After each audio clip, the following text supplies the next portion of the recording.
Welcome है आप सबका यूए की इस खूबसूरत वेदर में। अच्छा, आजकल ना दुबई का मौसम बहुत खूबसूरत हुआ है। जैसे ही शाम होती है ना तो यहाँ पे हल्की हल्की हवा ठंडी चलना शुरू हो जाती है। फिर रात होती है तो यहाँ पे थोड़ी बहुत ठंड बढ़ जाती है। अच्छा, आज की वीडियो का जो टॉपिक है ना वो मेरी नज़र में बहुत ही इम्पॉर्टेंट टॉपिक है।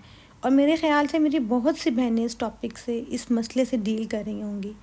वो बहुत परेशान होंगी कि उन्हें समझ नहीं आ रही होगी कि वो ऐसा क्या करें कि वो ससुराल में अपनी अहमियत बढ़ा सकें या सबसे अपनी कदर करवा सकें। तो मैंने सोचा कि जो टिप्स मैंने फ़ॉलो की थी, जो मुझे सिखाई गई थी, वही मैं अपनी बहनों के साथ भी शेयर करूं। अगर आपकी शादी नई नई हुई है या आपकी शादी होने वाली है तो ये बातें आपकी ज़िंदगी में बहुत काम आएंगी। अगर आपकी शादी को कुछ अरसा भी गुजर गया है तो भी ये टिप्स आप आज से ही फॉलो करना शुरू करें। फिर देखें आपकी अहमियत ससुराल में कैसे इजाफा होगा। अच्छा, मेरी जब नई नई शादी हुई थी ना तो मैं ससुराल में सबके तौर तरीक़ों को देखकर, उनसे मिलकर, उनके रवैयों को देखकर, उनके घर के माहौल को देखकर, इवन दो कि उनके खाना बनाने के तरीके को देखकर यही सोचती थी कि मेरे घर में तो ऐसे नहीं था, मेरे घर में तो मुख्तलिफ था। लेकिन वही बात है ना कि ऐसा ज़रूरी नहीं है कि जैसा माहौल आपका अपने घर में हो वही आपको आगे ससुराल में भी मिले। कहीं ना कहीं तो आपको भी एडजस्ट करना ही पड़ेगा ना, तो ही ज़िंदगी खुशगवार गुजरती है। अच्छा, सबसे पहली ज़रूरी बात, अगर आपकी नई नई शादी हुई है तो सबसे पहले खामोश रहकर दूसरों की शख्सियत को समझना शुरू करें। ससुराल में हर एक की नेचर दूसरे से मुख्तलिफ होगी। ज़ाहिर सी बात है, आपके अपने घर में भी ऐसा ही होगा। सब बहन भाई एक नेचर के नहीं होते, एक आदत के नहीं होते। तो आप ससुराल में उनसे कैसे ये उम्मीद लगा सकती हैं कि सब एक जैसे होंगे। चंद ही दिनों में आप सब ऑब्ज़र्व कर लेंगी और फिर आगे हर एक की शख्सियत के मुताबिक आपको डील करना आ जाएगा।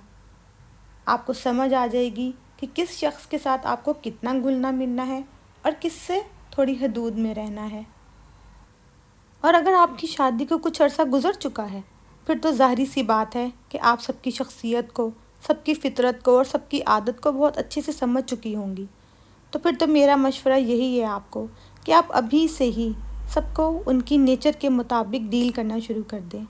डील करने से मुराद ये है कि आपको पता चल चुका होगा कि कौन आपके साथ किस हद तक घुलना मिलना चाहता है और कौन आपसे थोड़ा रिज़र्व रहना चाहता है। किसके साथ आप ज़्यादा घुले मिलेंगी तो आपको आगे मसला नहीं होगा, और किसके साथ आप थोड़ा ज़्यादा घुल मिल गई तो आपके लिए नुकसान होगा।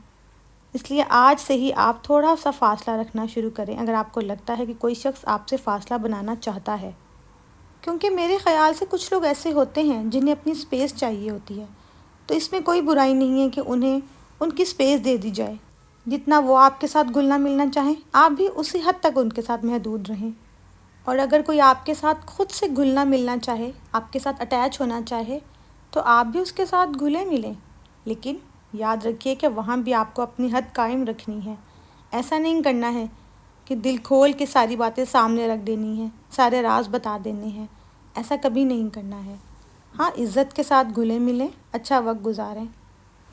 अच्छा, मैं अपने घर में ना बहुत ही घुलने मिलने वाली थी, बहुत ही सबके साथ खुश अखलाक़ी से रहने वाली, हर एक के साथ जो है वो मैंने गपशप लगानी, बातचीत करने वाली थी।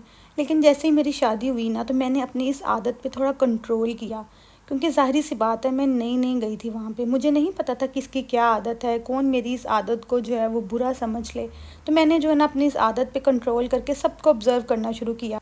क्योंकि अगर मैं ससुराल में जाते ही हर वक्त वहाँ पे बोलती रहती, बातें करती रहती, अपने सारे दिल के राज सबके सामने खोल के रख देती, तो कहीं ना कहीं मेरी इस आदत को शायद वहाँ पे अच्छा ना समझा जाता कि मैं जाते ही जो है वो इतनी बातें करती हूँ। इसलिए मैंने थोड़ा टाइम ऑब्ज़र्व किया, थोड़ा टाइम खामोश रही, सबकी आदत को, सबकी नेचर को समझा और आहिस्ता आहिस्ता मैं सबके साथ घुलने मिलने लगी। हाँ, इज़्ज़त मैंने सबकी की, सबके साथ खुश अखलाक़ी से मिलती थी, जितनी बात करती थी बहुत ही अच्छे लहजे में करती, सबकी इज़्ज़त करती, अपनी सास ससुर की, बड़ों की इज़्ज़त करती। लेकिन मैं ऐसा नहीं करती थी कि सबके साथ बैठ के मैं घंटों सिर्फ बातें ही करती रहती या हर दूसरी बात पे बोलती या अपने मैके की सारी बातें खोल के रख देती। तो मेरे ससुराल में मेरी अहमियत कभी ना बनती। अच्छा जी, उम्मीद करती हूँ कि आप सबको मेरी ये वीडियो बहुत पसंद आई होगी।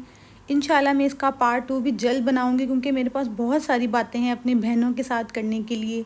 वो सब बातें जो मुझे बताई गई, मुझे सिखाई गई और जो आज भी मेरे काम आ रही हैं ससुराल में, जो मैंने ख़ुद पे इम्प्लीमेंट की हैं। मैं इंशाल्लाह ताला वही सब बातें आपको मज़ीद आगे किसी और वीडियो में भी बताऊँगी।